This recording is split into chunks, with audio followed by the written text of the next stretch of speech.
Com JC, quem ganha é você. Então, continuação do vídeo anterior. Então, eu aqui estou a picar agora as juntas. Desse lado aqui tem bastante pedra que se solta, muita mesmo. Está assim, eu vou picar a massa das juntas.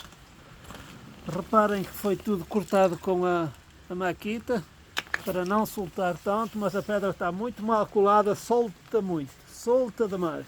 Estão a ver como eu corto aqui, ó, 2 riscos em cada junta, mais ou menos, bem fundo, pico com o martelozinho pequeno, e mesmo assim há muita pedra solta, vou ter que recolar a pedra.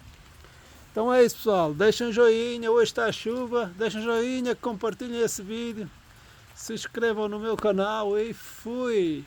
Até breve! Vamos juntos construir um mundo melhor!